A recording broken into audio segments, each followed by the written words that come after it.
सुबह के लगभग 10 बजे पाम बीच, फ्लोरिडा, समुद्र के किनारे बसा एक अमीर इलाका। ऊंची दीवारें, शांत सड़कें, सुरक्षा गार्ड्स और फिर दो पुलिस गाड़ियां एक सफेद कोठी के सामने आकर दरवाजा खुलता है। अंदर तलाशी,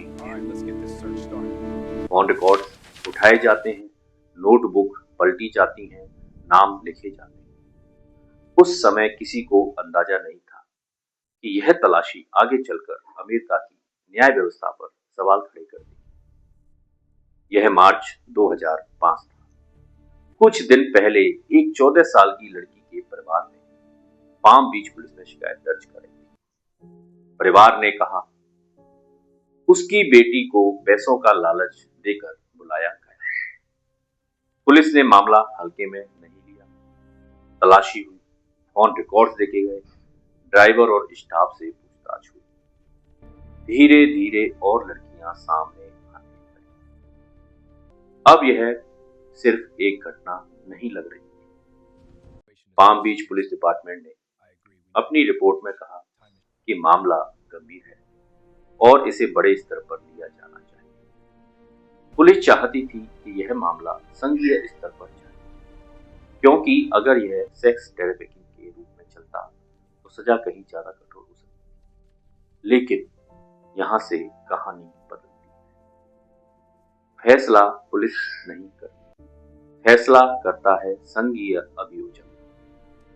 उस समय साउथर्न डिस्ट्रिक्ट ऑफ फ्लोरिडा के यूएस अटॉर्नी थे एलेक्जेंडर अकोस्टा। उनकी टीम ने केस की समीक्षा की।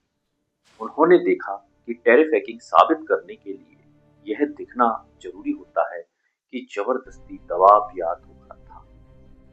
बचाव पक्ष की रणनीति साफ थी। वे कहने वाले थे कि लड़कियां स्वेच्छा से आई थी। अभियोजकों को लगा कि अदालत में यह साबित करना कठिन हो सकता है। दूसरी समस्या थी गवाहों की विश्वसनीयता। कुछ बयान अलग अलग थे। लंबी जह में मामला कमजोर पड़ सकता था। तीसरा डर था, अगर संघीय ट्रायल चलता तो सरकार हार जाती तो पूरी तरह बरी होने का था।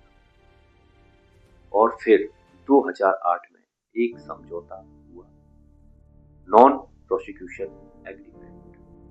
मतलब संघीय स्तर पर केस नहीं चलेगा, कोई फेडरल इंडिक्टमेंट नहीं, कोई खुला संघीय ट्रायल नहीं। इसके बदले राज्य अदालत में छोटे आरोप स्वीकार किए गए। आरोप था solicitation of prostitution from A minor. सजा तय हुई 13 महीने, लेकिन पूरी तरह जेल नहीं। वर्क रिलीज की अनुमति मिली, दिन में बाहर जाने की सुविधा मिली। सबसे विवादित बात यह थी कि समझौते में लिखा गया पोटेंशियल को कॉन्स्पिरेटर्स पर भी संघीय केस नहीं चलेगा। यहीं से सवाल गहरा, क्या मामला सिर्फ एक व्यक्ति का था?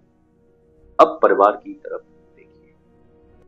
पीड़ित परिवारों को इस समझौते की जानकारी पहले नहीं थी। जब उन्हें बाद में पता चला कि संघीय केस बंद हो चुका है, उन्होंने विरोध किया। उन्होंने अदालत में कहा कि क्राइम विक्टिम्स राइट एक्ट के तहत उन्हें पहले सूचना दी जानी चाहिए थी।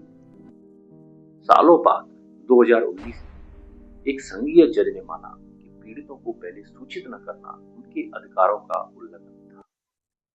लेकिन समझौता रद्द नहीं हुआ। कानूनी रूप से यह वैध था। 2008 में यह खबर स्थानीय अखबारों में छपी।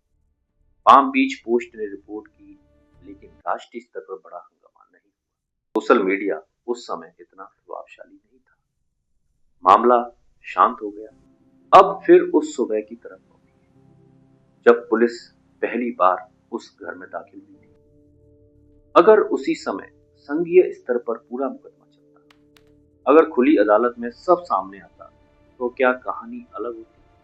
क्या और नाम सामने आते? क्या सजा अलग अलग होती? हम नहीं जानते, क्योंकि 2008 के समझौते ने उस रास्ते को बंद कर दिया। 2005 में एक दरवाजा खुला था।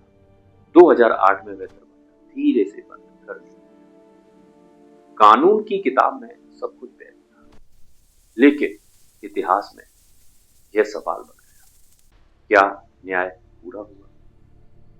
मैं हूं पंकज कुमार और कहानी अभी खत्म नहीं हुई।